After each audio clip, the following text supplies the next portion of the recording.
이번 순서는 기조연설입니다. 기조연설은 세계지식재산권기구의 존 샌드지 사무차장님께서 맡아주시겠습니다.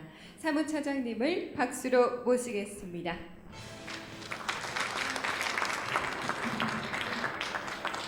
Ladies and gentlemen, it's my great honor to be here. This is my first official visit to Republic of Korea since I undertook my responsibilities at WIPO, and I want to begin by recording my thanks to the Korean Intellectual Property Office and especially to Commissioner Choi.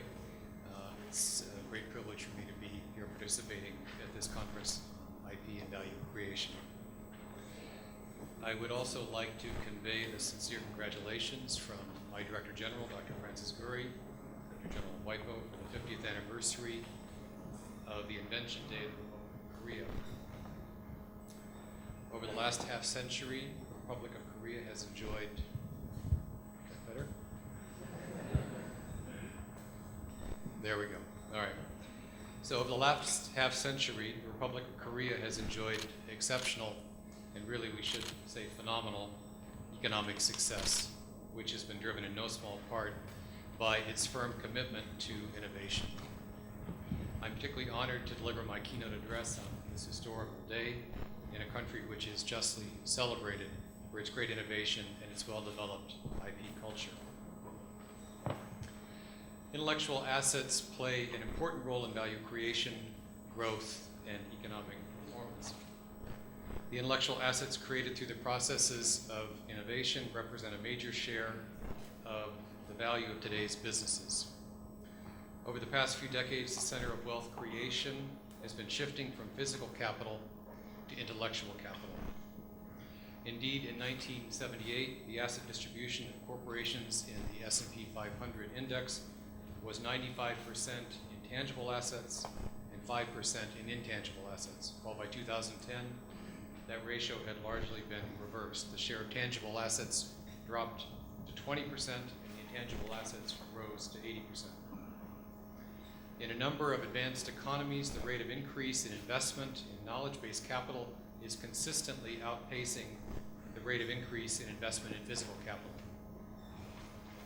To be successful in an increasingly competitive international market, companies must innovate. Innovation is a key force behind economic growth and national competitiveness. Consequently, at the macro level, governments are making efforts to put in place efficient innovation infrastructures, to grow research and development activities of enterprises, and to enhance innovation at all levels. As numerous empirical studies show, innovation has a pervasively positive effect on the entire economy, and its benefits flow both upstream and downstream to every sector of the national economy. Thus, it's no surprise that both developed and developing countries are investing heavily in innovation and knowledge production activities.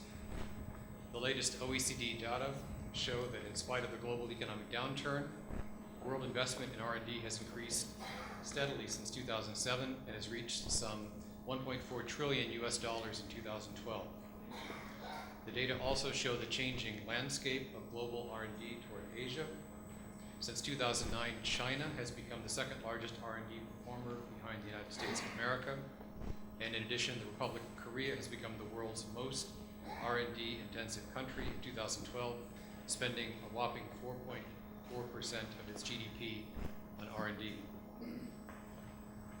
IP rights, in conjunction with intellectual assets, are the legal basis for potential returns on investment in value creation. The development of the knowledge economy, the globalization of markets, technological development, the internet, as well as increasing complexity of products and services, have together further increased the importance of IP. Consequently, there is an increased demand for IP protection worldwide. In fact, demand for IPR continues to rise at a rate that outpaces the growth of the world economy. In 2013, the number of patent applications filed worldwide amounted to almost 2.6 million, a 9% increase over 2012. Around 215,000 PCT international patent applications were filed in 2014, with WIPO accounting for a 4.5% increase over the previous year. Here, a familiar picture can be observed. 3 countries in Asia, namely Japan, China, and the Republic of Korea, account for 38% of all PCT filings of WIPO.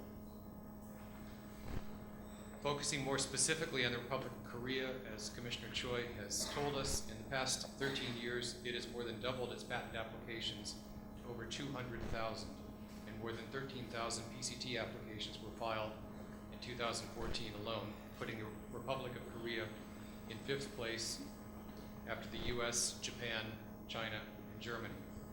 A tangible testimony to rapid economic growth and technological innovation. According to our WIPO figures, Korea ranked first for 6 consecutive years from 2007 to 2012 in the number of resident patent applications filed per capita and per GDP. PCT top 20 corporations in 2014 included Samsung and LG Electronics. As regards PCT applications from educational institutions, Seoul National University is the only non-US university in the list of top 10 educational institutions using WIPO's PCT system. I cannot help myself from noting that although this conference is held in celebration of Invention Day, the title of the conference is Intellectual Property and Value Creation. I suspect that the term intellectual property was consciously chosen by KIPO, since not only patents, but also other IP titles, such as trademarks, industrial designs, trade secrets, geographical indications, and appellations of origin all play a significant role in value creation. The increase in the demand for IP rights has created unintended consequences and particular challenges, some of which have also been addressed at WIPO, as I will articulate in a few minutes. More recently, what we have been observing is a strategic use of intellectual property that aligns to a firm's business model. With growing awareness of the value of IP, companies are increasingly managing their IP rights, not purely for the sake of amassing IP rights or as defensive protection against imitation. IP rights are managed as an active and powerful tool to sharpen one's competitive edge, to increase one's sector influence, to maximize revenue, to attract new investment, and to enhance reputation. IP is increasingly seen as a form of capital and as an ingredient for success in business. It is through the effective utilization of IP that companies can create and maximize value to their businesses. This is also demonstrated by the fact that during economic crises, some businesses do not reduce their R&D and IP budgets, but on the contrary, double down and increase them in order to be among the first ones out of the starting blocks at the end of the crisis. The increasing relevance of intellectual assets in today's competitive markets is reflected in the growth in the economic and management literature dealing with IPR since the mid-1990s. While IP management, particularly the management of patents, is also often associated with big multinational firms, there's increasing recognition that IP rights can play a fundamental role in the corporate strategy of small and medium enterprises and startup companies to maximize revenue and attract new investment. Other studies confirm that patents play an important role in the success of startups and their ability to secure funding. In particular, a 2014 study found that patents provided a good benchmark indicator for venture capital funds to make investment decisions, and that a startup has about a 2.5 times better chance of achieving success within 10 years of a venture capital investment if it holds patents before that investment. Nevertheless, the appreciation of the importance of IP appears still to be limited within many SMEs and the financial institutions, despite the successful good practices of a few. Those practicing in the field identify many barriers, such as the complexity of the development and protection of IPRs, the associated costs, and the communication gaps between companies' IP managers and business decision makers who are not IP savvy. A report published by the European Union in 2014 also identified as a major challenge the accurate valuation of IP as a tradable asset class. Though there are several generally accepted ways to measure the value of IP, the introduction of more transparency in IP valuation procedures may increase market actors' confidence in IP transactions and IP-based financing.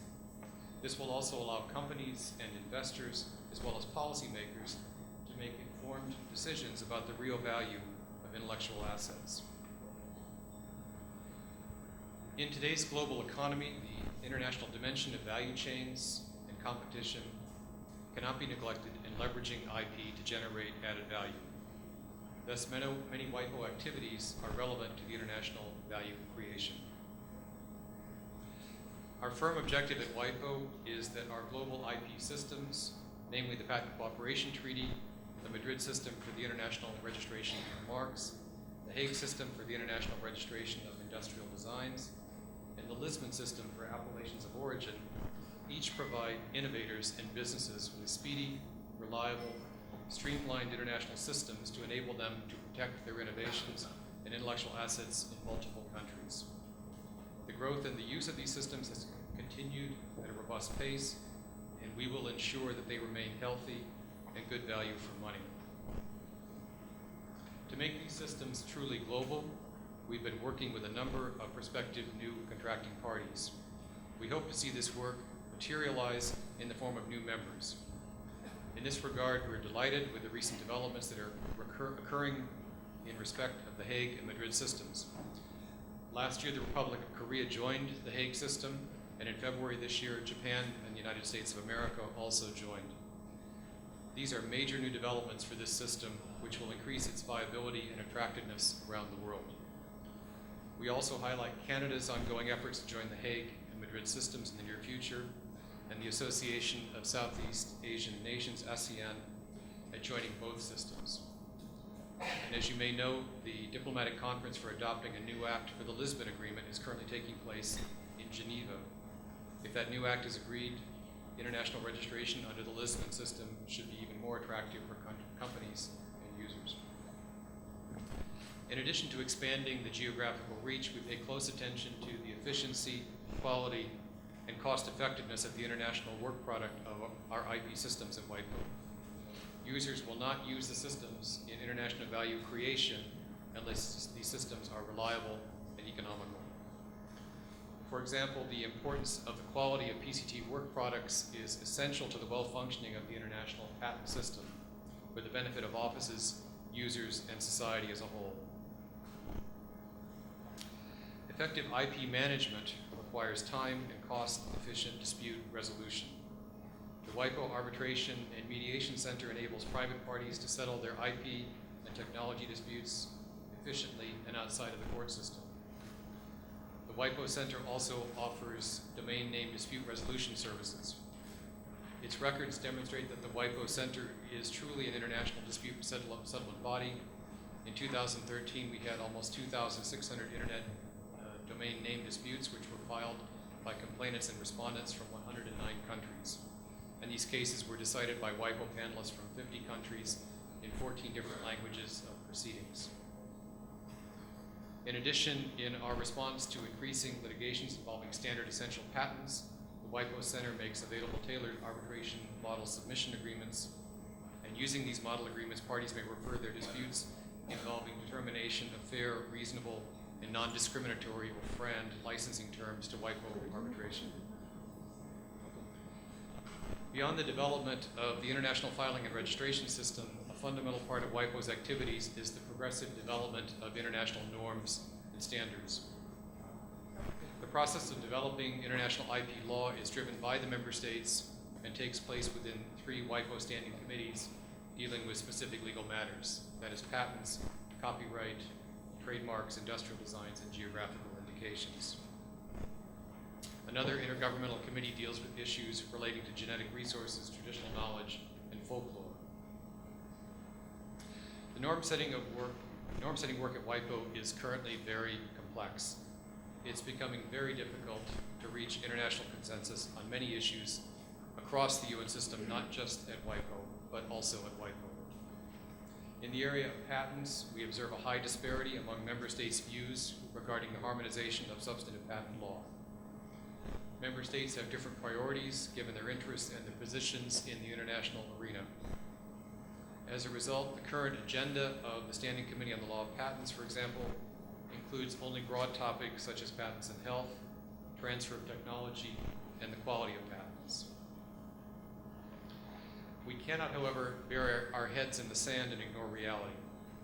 We should try to identify concrete opportunities where interests are sufficiently aligned to permit specific agreement.